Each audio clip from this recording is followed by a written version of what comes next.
Shalom les Koulam, Yonat Hashem, c'est un plaisir de se revoir dans les cours en français aussi. En espérant que tout le monde va bien tout d'abord. On est à la veille de la Iloula de Rabbi Shimon Bar Yochai. On a passé les Iloulat de Rabbi Meir, de Rabbi Oda Bar Ilai, etc. Avant de commencer, il y a un petit communiqué.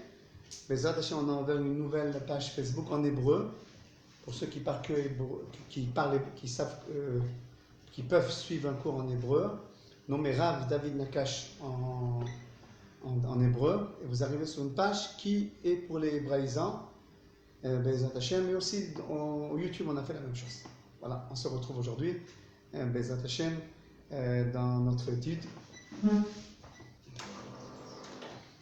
quotidienne, c'est longtemps qu'on avait étudié, mais pour traiter un sujet important qui est le cœur de tous les événements qu'on est en train de passer en ce moment, et de vivre ces grandes lumières de la Torah orale. De la Torah orale, que le principal de tous ces maîtres-là, c'est Rabbi Akiva, Alav Shalom. Rabbi Akiva était un maître exceptionnel. On peut dire qu'il était le Moshe Rabbeinu de cette époque-là. Il a vécu même 120 ans comme Moshe Rabbeinu. Et de la même manière que Moshe Rabbeinu est le maître de la Torah écrite, le grand maître de la Torah écrite, la Torah écrite, c'est, on a entendu tout d'abord les 5 livres que nous lisons tous les Shabbatot à la synagogue, mais aussi les prophètes et les écrits, tout le Tanakh, le grand maître, c'est de toute la Torah écrite, tous les prophètes, c'est Moshe Rabbeinu. Et le grand maître de la Torah orale, c'est Rabbi Akiva. Voilà, c'est notre sujet aujourd'hui. Et on va voir que pour être le grand maître d'une œuvre aussi grande que ça, il faut beaucoup de force. Et c'était pas seulement un grand maître de la Torah, Rabbi Akiva, mais c'est un grand manig, un conducteur de la nation. Il était dans une époque où il fallait relever la tête. Où l'âme Israël, il était à la fin du deuxième temps, qui allait être bientôt détruit. Et après cette destruction, on va dans 2000 ans de Galut. Okay? Rabbi Akiva, Alav Shalom, a commencé ses études à l'âge de 40 ans. Pendant ces 40 ans-là, il y a un mystère qui nous est difficile de pénétrer. Pourquoi attendre jusqu'à 40 ans? Qu'est-ce qui s'est passé à l'âge de 40 ans? Certainement, c'était un homme qui avait profond, un homme de recherche. On n'arrive pas à on n'arrive pas à une situation de 40 ans à être le grand de la Torah sans pendant ces 40 ans-là, sans que pendant ces 40 ans-là, il y a quelque chose qui s'est construit à l'intérieur de lui. C'est ça la tchouva. C'est quoi la tchouva? C'est un monde intérieur, une prise de conscience intérieure, qu'en fin de compte va amener la personne à prendre des décisions. Jusqu'à que je vais mettre la kippa, jusqu'à que je vais mettre les tulines, ça prend du temps. Et chez Rabbi Akiva, pendant 40 ans, il y a eu cette réflexion-là, une réflexion profonde, qui va lui permettre à, en fait, sortir au jour et être le plus grand maître de la Torah orale. La Torah orale, c'est la Mishnah. La Mishnah, c'est la base du Talmud, et le Talmud, c'est la base de la Halacha. Et la Halacha, c'est notre guide de vie constant. C'est ce guide-là qui nous guide notre vie jour après jour. Le Shulchan Aruch, bien entendu, qui nous a guidés. Mais celui qui a le point de départ de tout cela, c'est Rabbi Akiva, le grand maître de Rabbi Meir, que toutes les Mishnayot sont à son nom. Sera même Rabbi Meir, Balanes, qui va transmettre la Torah à Rabbi Yehuda Nassi, qui va l'écrire en fin de compte sur un texte, les 6 traités de la Mishnah. Et la Mishnah sera la base, comme je l'ai dit, du Talmud, mais tout commence par Rabbi Akiva, qui a concentré tous les maîtres qui étaient avant lui, et a transmis à tous les maîtres qui étaient après. Okay?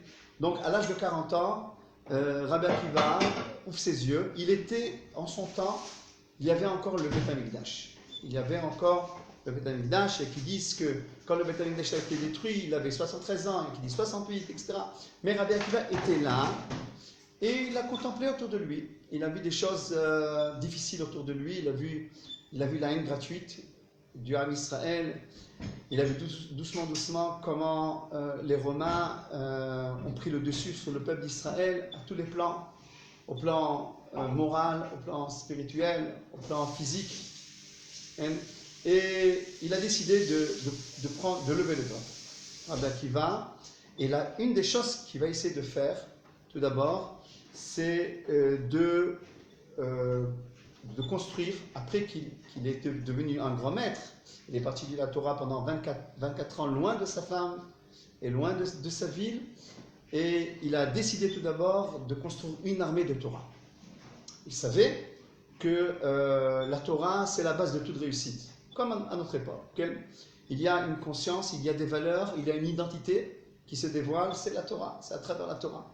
Rabbi Akiva savait ce somme. Sans la Torah, sans qu'il y ait une Torah, on ne pourra pas exprimer une vie qui tient son chemin. Car la Torah, c'est le plan du monde. Si on n'est pas lié à la Torah, on n'est pas lié au plan du monde, et le monde va à sa catastrophe. Le peuple d'Israël aussi. Okay? Alors donc, tout d'abord, il crée une armée de 24 000 élèves. Alors, quel est le but de Rabbi Akiva? Bien entendu, tout d'abord, de répandre la Torah. Mais vous savez que les maîtres de la Torah ne sont pas toujours que ceux qui sont dans le Beth Midrash, dans la Yeshiva, en train d'étudier. Ce sont des maîtres qui aussi réfléchissent et ils disent, il y a des maîtres qui pas seulement ils étudient, mais aussi ils partagent à leur étude comment sortir au jour, influencer et amener la royauté d'Israël, amener le peuple d'Israël à une structure nationale. C'est ça un conducteur de nation, une armée, une économie, etc. Comme David Ameler. David Ameler, les Chachamim nous décrivent, il était d'un côté, il était un érudit de la Torah, des mitzvot, mais d'un autre côté, c'était un conducteur qui se battait, qui dirigeait une économie, une structure sociale, etc. Comme ça, Rabbi Akiva voulait. Il fallait qu'on ne reste pas seulement dans le Beth Midrash, il fallait qu'on sorte. Et donc, Rabbi Akiva, bien entendu, a créé ce monde de Torah de 24 000 élèves pendant ces 24 ans qu'il va étudier la Torah, après les 40 ans, après ses 40 ans. Mais aussi, il veut, Rabbi Akiva, et c'est ça son grand projet, de rapprocher la venue du Mashiach. Et Rabbi Akiva sait qu'on est dans les 2000 ans de l'ère messianique.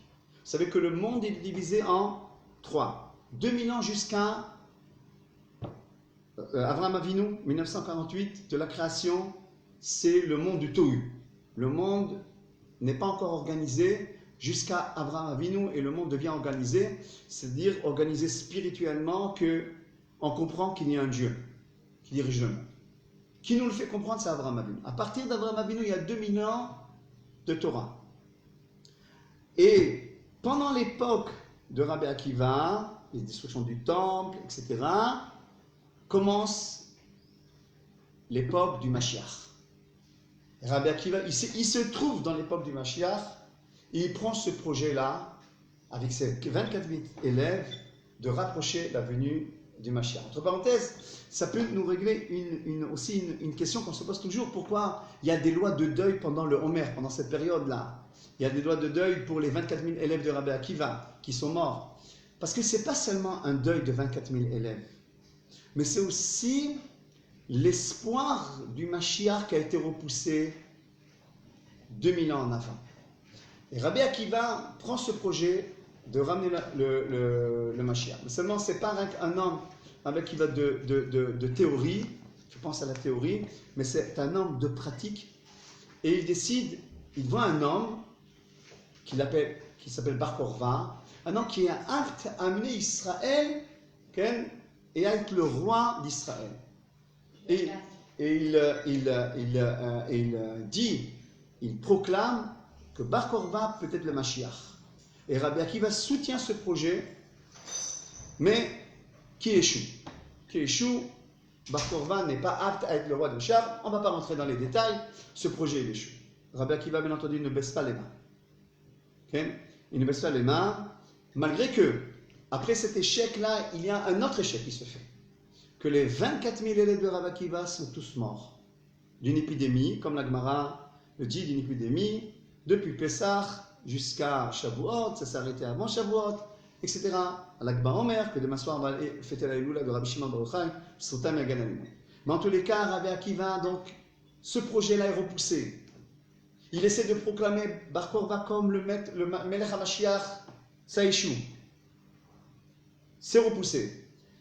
Il essaie de construire une armée de Torah qui est la base de toute réussite, parce qu'ils ne s'honoraient pas l'un à l'autre. Ils ne respectent pas, comme le Maharshal nous dit, la Torah de l'autre. Tous ils ont été morts de cette épidémie. Il y a qui disent, Rav Shri Ragaon, il dit que ce n'est pas d'une épidémie qu'ils sont morts, mais à la guerre ils sont morts contre les Romains. Alors, il y a qui disent qu'ils sont morts à la guerre, et il y a d'autres qui disent qu'ils sont morts d'une épidémie. Alors ceux qui disent qu'ils sont morts dans la guerre, ça coïncide avec l'esprit de Rabbi Akiva. Que Rabbi Akiva a voulu mener une armée de Torah, mais une armée présente qui va combattre aussi les Romains.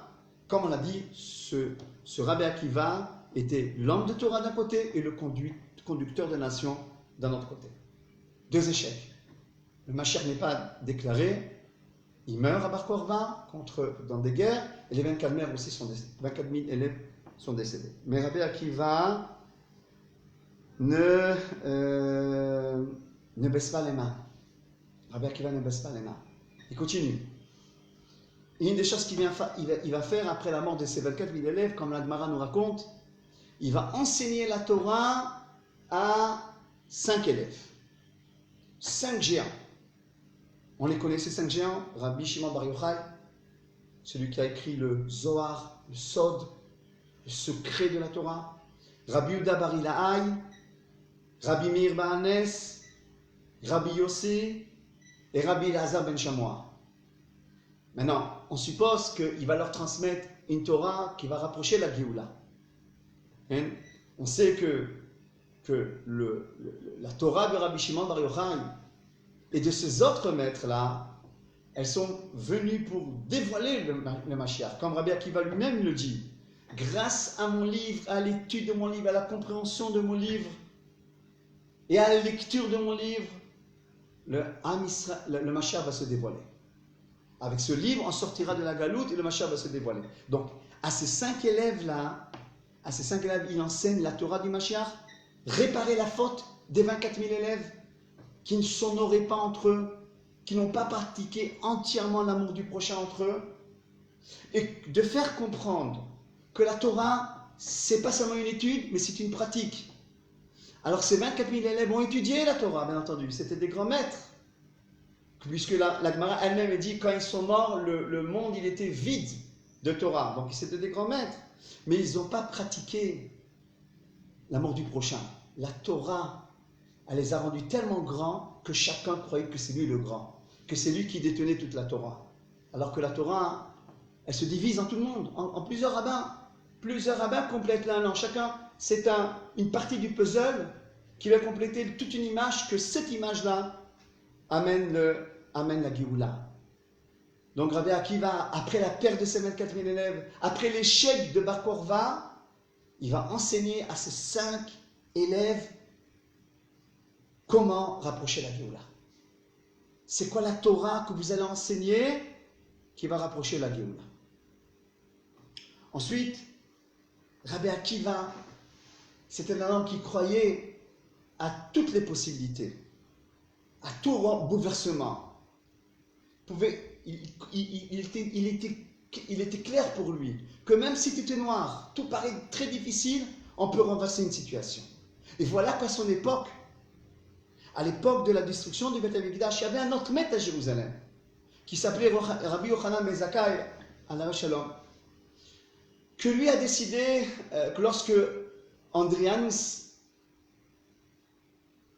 le grec, le romain, le César romain lui a dit, ils se sont liés d'amitié. Il dit Rabbi Yochanan ben Zakkai, avant que je rentre à Rome, qu'est-ce que tu demandes de moi?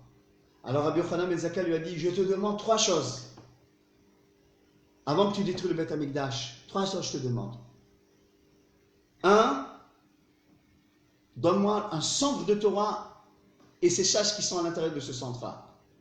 À Yavne. Yavne Bechachamea. Donne-moi un docteur qui va guérir Rabbi Tzadok. Et donne-moi, ne touche pas la lignée du Mashiach. C'est ce qu'il a demandé. Mais il n'a pas demandé Jérusalem. La Gemara dit, mais pourquoi tu n'as pas demandé Jérusalem? Il t'a dit, qu'est-ce que tu veux que je te fasse avant que je retourne à Rome? Il s'était allé d'amitié avec lui. Rabbi Yochanan ben Zakkai dit, c'est pas des pierres que je vais demander. Si les hommes ne sont pas capables, les pierres, ils se détruiront tout de suite après. Ça ne commence pas par les pierres du Beth Amikdash. Ça commence par les cœurs du juif. Ça commence par les neshamot des juifs. Venez, on retourne, on fait tchouva, et ensuite on sera apte à recevoir le Beth Amikdash. Et donc, il ne demande pas à Jérusalem. Rabbi Akiva, lorsqu'il entend que Rabbi Yochanan ben Zakkai ne demande pas Jérusalem, il lui dit à Rabbi Yochanan, il ne lui dit pas directement, mais il a entendu sa décision. Il lui a dit, je ne le comprends pas, Rabbi Yochanan ben Zakkai. Je ne suis pas d'accord avec cette décision. Il aurait dû demander Jérusalem. Et on aurait bouleversé la situation et ramené la Géoula de cette manière-là. C'était cet homme-là que tout le temps, il était confiant, il était positif. Il voyait la possibilité qu'on peut changer lors de la vie, lors de l'histoire, et ramener le Mashiach et avancer le Mashiach. Jamais il n'a baissé les mains, ni après la mort de ses élèves, ni après la mort de Bar Korva, ni après la décision de Rabbi Yochanan ben Zakkai de ne pas demander Jérusalem. Il ne baisse pas les mains, il continue à œuvrer dans son état d'esprit pour la construction du Beth Amikdash et la venue du Mashiach. Et à ce moment-là, le Beth Amikdash il est détruit. Et la Gemara raconte une magnifique histoire qui vient nous montrer l'esprit de Rabbi Akiva en Avashalam.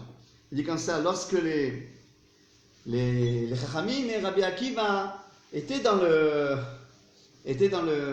proximité du Beth Amikdash détruit, et ils ont vu des renards sortir des dépouilles du Beth Amikdash, des pierres tombées, cassées du Beth Amikdash, détruit. Alors il a vu les Chachamim commencer à pleurer. Et Rabbi Akiva, il était bien. Il avait le sourire, Rabbi Akiva. Alors ils lui ont dit, pourquoi tu rigoles, Rabbi Akiva? Amar lahem, pourquoi vous pleurez? Il a dit, moi, pourquoi on pleure? Parce que c'est marqué que même un étranger n'a pas le droit de mettre les pieds sur Beth Amikdash. Maintenant, on voit des renards se balader comme si que cet endroit n'a aucune importance, Chas v'Shalom. Et on ne pleurera pas. Alors Rabbi Akiva leur a dit, et toi, pourquoi tu rigoles, Rabbi Akiva? Il dit, écoutez, il y a plusieurs prophéties. Il y a une prophétie qui parle de la destruction, une autre prophétie qui parle de la construction. La première prophétie, c'est accompli. Le Beth Amikdash a été détruit. C'est clair pour moi que la deuxième prophétie, qui parle de la construction, va aussi se réaliser, et la construction se fera, comme ça leur dit Rabbi Akiva. Et il leur amène le verset de Zecharia, Od yeshvu zkenim veskenot bechobod Yerushalayim. Il y aura des vieux et des vieilles qui vieilliront en Jérusalem, qui vivront à Jérusalem, et Jérusalem sera reconstruite avec l'aide de Dieu. Les Chachamim lui ont dit, Amrou le Rabbi Akiva, Nichamtanu Akiva, Nichamtanu. Tu nous as consolés, Rabbi Akiva, tu nous as consolés. Alors qu'est-ce qu'on voit de là? Mais on peut poser la question. On peut dire, Rabbi Akiva, ta prophétie de la reconstruction du Beth Amikdash, ça sera dans combien de temps? Dans 1000 ans? dans 1500 ans, dans 200 ans. Pour l'instant, maintenant, le Beth Amikdash, il est détruit. Maintenant, tu pleures. Et dans 1000 ans, on rigolera. Dans 2000 ans, on rigolera. Et pourquoi dès maintenant, tu rigoles? Réponse. Rabbi Akiva voyait dans la destruction pas comme un dernier mot. Il voyait dans la destruction comme un processus de Géoula. Que la destruction, c'est elle qui prépare la reconstruction. Ça toujours, je dis dans les mariages, avec les deux dieux, dès qu'on casse le verre, alors qu'est-ce que tout le monde fait? You, you, you. Tout le monde est content. Le khatan, il a cassé le verre. Et tout le temps, les rabbins nous disent, non, ne dis pas you, you, you, parce que ça représente la destruction du Beth Amikdash. Comment on fait du you, you? Alors des rabbins ont dit, on ne fait pas you, you. Après quelques secondes qu'il a cassé le verre, on peut après faire you, you, you. Mais moi, j'ai trouvé un bon côté dans ça. Un côté méritant pour Israël, qui font les you, you quand on casse le verre. Pour dire que maintenant que le Beth Amikdash il est détruit, et le symbole, c'est le fait qu'on casse un verre dans le mariage, on fait les you parce qu'une fois que c'est détruit, c'est le début de la reconstruction. Le tzaddik, quand il tombe, c'est pas son dernier mot. C'est cette tombée, souvent les tombées du tzaddik, c'est un processus de cette manière-là que recommence la reconstruction. Et qu'est-ce que sera de la destruction? La destruction, ce sera un enseignement qui va m'aider à prendre un nouveau départ. C'était l'esprit de Rabbi Akiva. Jamais de voir autour de lui les tombées comme quelque chose de décisif, quelque chose de final. De savoir que la tombée, elle prépare une montée encore beaucoup plus grande. Que le processus de la montée passe par des tombées. David Améler disait Sheva Tzadik Ipol Vekam. Le Tzadik, il tombe 7 fois et il remonte. Mais il tombe parce que la tombée, elle prépare une dimension beaucoup plus grande. Voyez, on donne un exemple. On sait que les Chachamim disent dans la Gemara que ceux qui sont tombés, Chosrei B'Teshuva, on est tous des Chosrei B'Teshuva, ils sont plus grands que les tzadikim. Alors comment est-il possible? Une fois j'ai demandé à mon maître, le Rav Mordechai Eliyahu de mémoire bénite, je lui ai dit, mais comment est-il possible, Vodarav, qu'un Chosrei B'Teshuva comme nous, il est plus grand que Baba Saleh? Comme ça j'avais posé à notre maître. Et la réponse, elle est la suivante. On n'est pas plus grand que Baba Saleh, bien entendu. Mais la réponse, elle est la suivante. Que le Chosrei B'Teshuva, sa tombée, son éloignement de Dieu, lui a créé en lui une dimension, une volonté de vouloir avancer. 1. 2. A créé à lui une compréhension. Parce que si le tzaddik se rapproche d'un juif qui veut renforcer, Bezrat Hashem Yiratzon, que tout l'âme Israël fait tchouva, qu'est-ce qu'il va lui dire ce juif-là, ce juif qui est loin de la Torah? Tu as connu l'autre côté? Tu sais comment c'est à la côté? Les discothèques, les filles, l'argent, tout ce qu'on veut on fait de l'autre côté. T'as connu? Si tu connais, peut-être toi aussi tu aurais été avec moi. Mais le Chosrei B'Teshuva, il a connu les deux côtés. Et vient témoigner, j'ai connu la tombée. J'ai connu la tombée. Et malgré ça, j'ai décidé, et tous les plaisirs de la tombée, malgré ça, j'ai décidé de m'approcher, d'avoir ce plaisir-là, de m'approcher d'Akadosh Baruch Hu, de sa Torah, du peuple d'Israël, de la terre d'Israël, etc. C'est cet esprit positif qu'animait Rabbi Akiva. Et il a réussi à redonner le sourire à tous les Chachamim, à donner le sourire à que maintenant il faut rebâtir, et que la destruction est le début de cette reconstruction-là, qui amènera la construction de Beth Amikdash. Et c'est ça qu'ils ont dit à la fin, Nichamtanu Akiva Nichamtanu. Tu nous as consolés, Rabbi Akiva, tu nous as consolés. Alors bien entendu, nous aussi, aujourd'hui, Baruch Hashem, nous sommes les élèves de Rabbi Akiva. Nous sommes tous les Talmidim de Rabbi Akiva. Qui n'étudie pas la Torah de Rabbi Akiva, qui est le Talmud, qui est la Mishnah, qui est l'Halacha? On est rempli de la Torah de Rabbi Akiva. Qui ne va pas aller demain à Méron, à Rabbi Shimon Bar Yochai? Qui n'a pas allé à Rabbi Meir Baal Nes? Qui n'est pas allé à Rabbi Yehuda Bar Hillai, à Rabbi Yossi, à Rabbi Elazar Ben Shammai? Tous c'est les élèves de Rabbi Akiva. On est liés à eux sans arrêt. On continue l'œuvre de Rabbi Akiva. Mais de la même manière que chez Rabbi Akiva, jamais il a baissé les bras. Comme je le dis, il a eu plusieurs tombées, Rabbi Akiva. Okay? il a eu cette réflexion quand on se relevait à l'âge de 40 ans, il s'est relevé. Et après, ses élèves sont tous morts et il s'est relevé de cela en enseignant à 50 élèves toute la Torah. Le Mashiach qu'il a déclaré, Bar Korba, il est tombé, mais il s'est relevé, Rabbi Akiva. Et quand le Beth Amikdash il a été détruit, il a dit, il faut se relever de cette tombée-là. Et quand des renards sont tombés, se baladaient dans les ruines de Jérusalem, etc., il a dit, mais la prophétie de la reconstruction se prépare. C'est un témoignage, ces renards, que la prophétie se prépare. Et les Chachamim m'ont avoué, Nechamtanu Akiva, Nechamtanu. Tu nous as consolés, Rabbi Akiva. Tu nous as consolés. C'est cet esprit-là qui amènera de nos jours le Mashiach. Akiva, la racine de Rabbi Akiva, c'est Ekev. La même racine que Yaakov, Yaakov Avinu, que lui aussi a voulu dévoiler la fin des temps. La même racine qu'Akavia, la même racine que Igveta, la même racine Igveta de Mishicha, la même racine que Im Ekev Tishmeu. C'est quoi le Ekev dans la personne? C'est le talon. C'est son talon, c'est la fin. La fin du corps, c'est le talon. Rabbi Akiva appartenait à la dimension du talon, de la fin. Ce sont ces âmes-là de la royauté d'Israël. Ce sont ces âmes-là qui œuvrent pour amener la dimension de la royauté en Eretz Israël. Ces âmes-là, c'est notre génération, que Baruch Hashem, il y a beaucoup de Neshamot qui comprennent que ça se passe en Eretz Israël. Ça se passe avec la Torah. Ça se passe dans ce combat intérieur dans la société israélienne et extérieur contre les ennemis en même temps. Mais comme ça, on décroche la Géoula avec la Torah qui est animée de Rabbi Shimon Bar Yochai, de la profondeur de Rabbi Shimon Bar Yochai, de la Torah de Rabbi Meir Bahanes, de tous ces élèves de Rabbi Akiva, ce qui nous donne la force de voir plus profondément et pour pouvoir décrocher cette même Géoula, cette même royauté que nous a préparé Rabbi Akiva. Bezrat Hashem, alors on souhaite Bezrat Hashem d'être dignes d'être les élèves de Rabbi Akiva. Quelle route d'être les élèves de Rabbi Akiva, les élèves de Rabbi Shimon Bar Yochai, de Rabbi Meir Bahanes, de tous les Tanaïm, de tous les Amorim, de tous les grands d'Israël. Bezrat Hashem, qu'un but ils avaient, rapprocher la Géoula.